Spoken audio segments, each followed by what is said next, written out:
IMF के साथ मामला हल हो जाएं ये, लेकिन वो हल किस तरह से होने जा रहे हैं? वो हल इस तरह से होने जा रहे हैं कि बहुत बड़ा, तवक्को से ज़्यादा बड़ा महंगाई का तूफान जो है वो आ रहा है। और इसके अलावा कोई और कोई रास्ता भी नहीं बचा। गल्ला बंद, दुकान बंद, shutter down, over, finished, bye bye टाटा, खत्म। उन्होंने ढक्कन बंद कर दिया। अब पाकिस्तानियों का सर में दर्द होगा। तो मैं महेंद्र शर्मा स्वागत करता हूं आपका डिजिटल रेजिडेंट्स एचडी में। आपका उम्मीद करता हूं आप खुश और स्वस्थ है। दोस्तों आइए दिखाते हैं पाक मीडिया की एक और लेटेस्ट इवेंट, जिसमें कैसे आईएमएफ के इस डील से अगर डील हो जाएगी तो पाकिस्तान में कौन सा तूफान आने वाला है निकट ही भविष्य में, क्योंकि पाकिस्तान की हालात अब बद से बदतर हो चुकी है। अगर आईएमएफ डील डील करता है तो अपनी शर्तों को पाकिस्तान से मनवाएगा और उसका नतीजा ये निकलेगा कि पाकिस्तान के अवाम का खून चूसा जाएगा। तो दोस्तों पहले देखिए वीडियो। आईएमएफ के साथ मामला हल हो जाएं ये, लेकिन वो हल किस तरह से होने जा रहे हैं? वो हल इस तरह से होने जा रहे हैं कि बहुत बड़ा, तवक्को से ज़्यादा बड़ा महंगाई का तूफान जो है वो आ रहा है।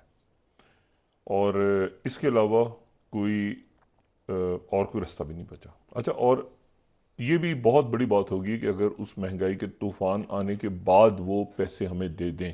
जी। पैसे अगर नहीं देते तो जाहिर है फिर दिवाली की तरफ जाता है पाकिस्तान। तो जो भी वो शराइत आयद कर रहे हैं पाकिस्तान, उस पर मुकम्मल तौर पे हुकूमत पाकिस्तान सरेंडर कर गई है, बिल्कुल सरेंडर कर गई है। और उसमें हतमी तौर पे अब चीज़ें सामने क्या आती हैं, वो बिजली के बिल्स एक एक यूनिट पे 10 रुपए तक बढ़ा सकते हैं। मतलब जो दिल में उनको जो चाह रहे हैं वो करवा रहे हैं। और यहाँ तक कि वो अकाउंटेबिलिटी को भी डिस्कस उन्होंने किया है कि अकाउंटेबिलिटी का प्रोसेस कैसे, नैब का पहले भी बात की, कल भी हम कर चुके हैं, एफआई के हवाले से, नैब के हवाले से। फिर उन्होंने ये बात की कि जी तरक्याती बजट जो है, जो आप एमएनएस को देते हैं अपने अपने इलाकों में, एमपीज को देते हैं, जो हर साल होता है तरक्याती बजट, उसको कम कर दिया जाए। यानी उसमें कटौती की जाए। आपका खर्चा बहुत ज़्यादा है, आपकी आमदनी है नहीं, तो आप जो है उसको वो 427 के बजाय 400 अरब तक उसको हुकूमत ने कहा है उनसे कि आप यहाँ तक आ जाएं।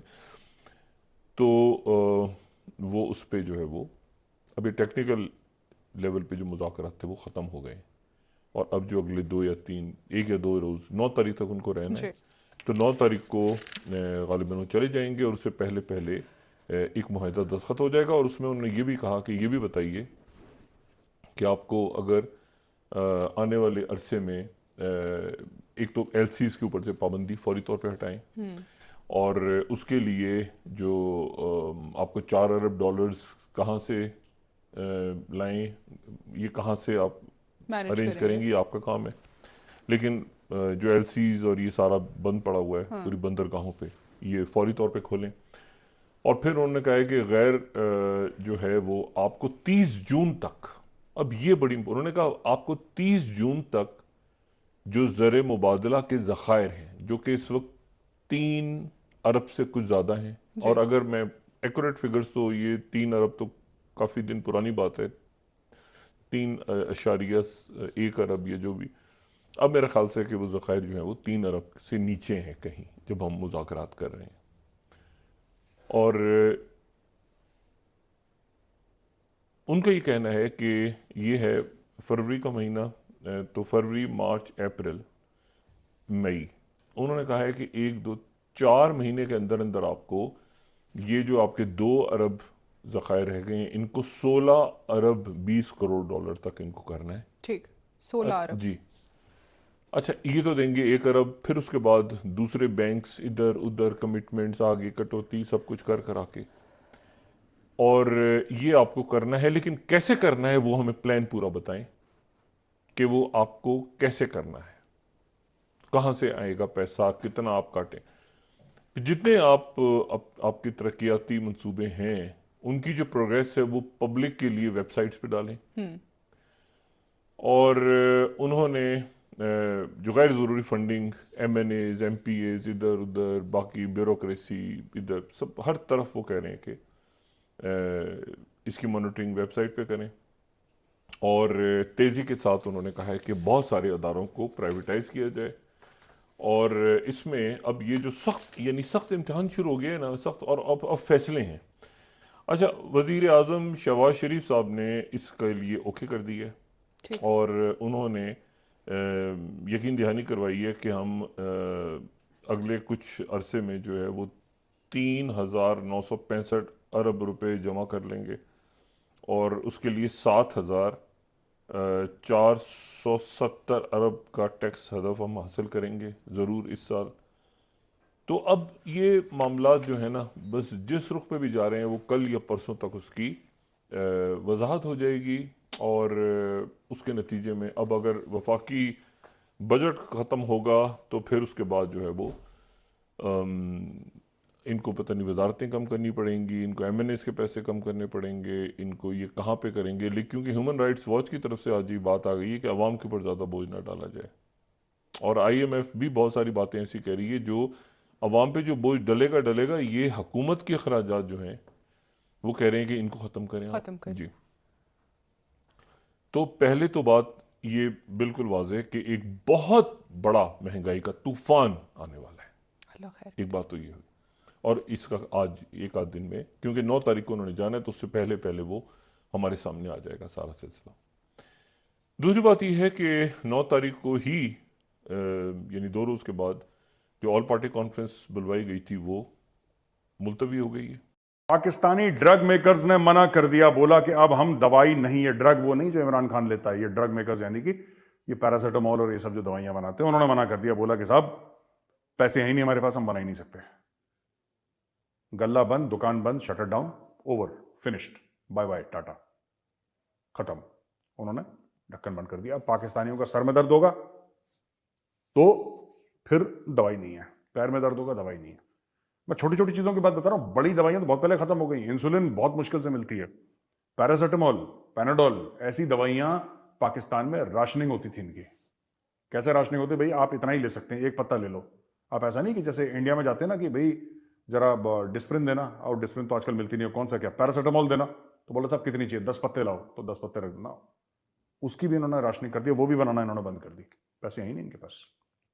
एक पंजाब जो सूबा है पाकिस्तान में, उसका 400 बिलियन की एक हेल्थ इंश्योरेंस स्कीम थी जो कि सेंटर ने ब्लॉक कर दी, यानी कि उनकी सेंट्रल गवर्नमेंट शहबाज शरीफ ने ब्लॉक कर दी। और under the ongoing international monetary fund program supported by the World Bank and other multilateral institutions, the 4 provinces are required to surrender 800 billion to the federal government as cash surplus this year to contain fiscal deficit and primary balance within budgeted targets. ये सारा का सारा पैसा जो है ये वापस जाएगा, क्योंकि इनका फिस्कल डेफिसिट है, बहुत ज्यादा प्रॉब्लम में है पाकिस्तान, खाने के लाले पड़ रखे हैं। और आईएमएफ इनको, मैं बता रहा हूं बिल्कुल, आईएमएफ ने इनको, जिसको कहते हैं ना कि फट्टे पे लिटा दिया है पाकिस्तानियों को, पूरी कौम को फट्टे पे लिटा दिया आईएमएफ ने, क्योंकि बहुत अय्याशी करी, बहुत जिहाद करे, बहुत ये करा, बहुत हम इकबाल के शाहीन हैं और हम ऐसे उड़ते हैं और वैसे उड़ते हैं और यहां डाइव मारते हैं और यहां उछाल मारते हैं। उसने बोला तुम इधर आओ जरा, पहले सबसे पहले इथे आओ पुत्र, कम यार, बैठो इधर, फिर बताया बदतमीजी मत करना, सब अपने पैसे जेब वेब खाली करो, पैसे इधर रखो, जितने भी चोरी करें, ठीक है। अच्छा जी, पाकिस्तान ने विकिपीडिया पे बैन लिफ्ट करा है। चक्कर यह है कि उन्होंने बोला कि इस्लाम खतरे में है और इस्लाम के खिलाफ गंदी बातें हैं विकिपीडिया में, तो पाकिस्तान ने विकिपीडिया बैन कर दिया। फिर लोगों ने बोला कि जनाब हमारी पूरी कौम की नॉलेज ही विकिपीडिया से आती है, पढ़ाई लिखने का तो वो हमारे यहाँ कोई चलन है नहीं, अभी किताब विताब तो छपती नहीं पाकिस्तान में, सारी की सारी तो विकिपीडिया से, हमारी व्हाट्सएप से नॉलेज है, विकिपीडिया से नॉलेज है, हम करेंगे क्या, हम करेंगे क्या? तो उसने बोला चलो विकिपीडिया खोल दो। तो इस्लाम खतरे में सिर्फ 48 घंटे के लिए था पाकिस्तान में, समझ लो मेरी बात। Islam was under attack only for 48 hours, after that Islam के ऊपर जो खतरे का साया था वो हट गया, अकॉर्डिंग टू शहबाज शरीफ। तो दोस्तों आज की ये खबर है पाकिस्तान से, और फिर से मैं जावेद मियांदाद को ये कहने वाला हूं, ये प्याज में दिखाता हूं जावेद मियांदाद को, कहता हूं कि जावेद भाई बुला मत मानना, हम सब भाई भाई हैं, और ये प्याज खाओ और प्यार मोहब्बत की बातें करो, अमनती आशा, ठीक है जावेद भाई। प्यार मोहब्बत की बातें करते हो जब अंग्रेजों से बात करते हो, यहां पे तुम नफरत फैलाते हो हमारे सामने। अच्छा निर्मल सोनी जी, पता है चक्कर क्या है, इनको चाहिए गोरों से पैसे, और मैं बता रहा हूं पाकिस्तानियों से तेज कोई नहीं है इस मामले में। पैसे कैसे लेने हैं, हम तो इनसे 100 साल पीछे हैं इस मामले में, हम तो लेते नहीं कर किसी से। बट जिस तरीके से पाकिस्तानी पैसे ऐंठते हैं, ओ भाई साहब, that level of dedication you will never get anywhere. और उन्होंने पीएचडी कर रखे हैं, उन्होंने they made it to a science. अंग्रेज को क्या सुनना है? अंग्रेज को सुननी ह्यूमन राइट्स, अंग्रेज को सुनना है डेमोक्रेसी, अंग्रेज को सुननी है gender equality. That is music for the white man's ears, is music for our ears also by the way. But मैं पाकिस्तानी पर्सपेक्टिव से बोल रहा हूं, उनको पता है, तो उनके सामने ये चूरन बेचते हैं, ठीक है, gender equality, right, and gay rights, ये सब बोल देंगे। They don't believe in any of these, okay, but democracy, why democracy needs to be strengthened. ये पाकिस्तानी उनसे पैसे लेने के लिए और अपनी पब्लिक को लूटने के लिए जिहाद फी सबीलिल्लाह, इंडिया को मार देंगे इंडिया, क्योंकि उनको पब्लिक से भी पैसे लेने हैं। तो ये तो दुकान है ना, ये गल्ले पे बैठे लोग हैं पाकिस्तानी। जो पाकिस्तानी सरकार है गल्ले पे बैठी है, ग्राहक जो आएगा ग्राहक को वो पकड़ा देंगे, जिसको तौलिया देना उसको तौलिया दे देंगे, जिसको 3 पीस सूट चाहिए उसको 3 पीस सूट पकड़ा देंगे। It is all their method of making money. देखिए मैं आपको बता देता हूं, ना ये जिहाद में बिलीव करते हैं, ना इनका भरोसा जिहाद पे है, ना इनका भरोसा डेमोक्रेसी पे है।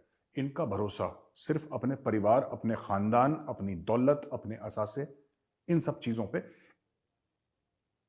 इनका जो अकीदा है, और मैं बड़ी जिम्मेदारी के साथ ये लफ्ज इस्तेमाल कर रहा हूं, इनका जो अकीदा है, ये जहां सर झुकाते हैं, ये जहां सजदा करते हैं, ये डॉलर के सामने करते हैं। इनको थोड़ा ना जिहाद विहाद से मतलब है, इस्लाम से मतलब है, इनको नहीं। They don't care about Islam, they don't care about anything, they don't care about foreign, इनको कुछ नहीं। इनको बस ये लेने के लिए जिसको जो कहानी सुनानी है, जिसको जो चूरन खिलाना वो चूरन खिलाएंगे, दैट्स इट।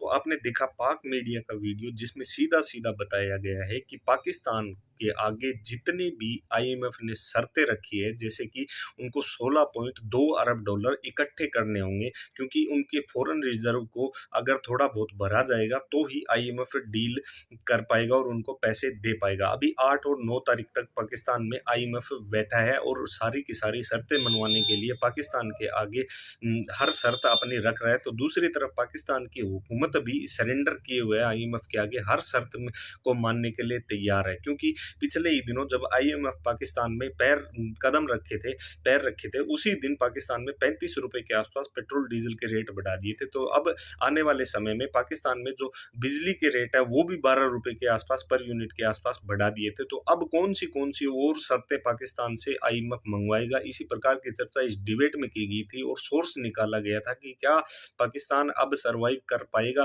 क्योंकि पाकिस्तान के पास ऐसा कोई रिसोर्सेज नहीं है कि पाकिस्तान की इकोनॉमी को वो बचा पाए। जबकि दूसरी तरफ अगर देखा जाए तो पाकिस्तान में जो फॉरेन रिजर्व है वो दूसरे देशों पे डिपेंड है, कभी सऊदी तो कभी चाइना, कभी मित्र देशों के साथ ये कटोरा लिए घूमते रहते हैं, जबकि ऐसा कुछ अब इस समय में दिख नहीं रहा है। और दूसरी तरफ अगर देखा जाए तो मेजर गौरव आर्य ने बड़े ही जबरदस्त तरीके से पाकिस्तान की हालत पतली कर दी और सीधा सीधा बताया कि ये भिखमंगे अब आने वाले समय में कुछ भी नहीं कर पाएंगे। तो इसी प्रकार की चर्चा के लिए एक से एक पाक मीडिया के वीडियो के लिए चैनल को सब्सक्राइब जरूर करें दोस्तों। जय हिंद, वंदे मातरम, भारत माता की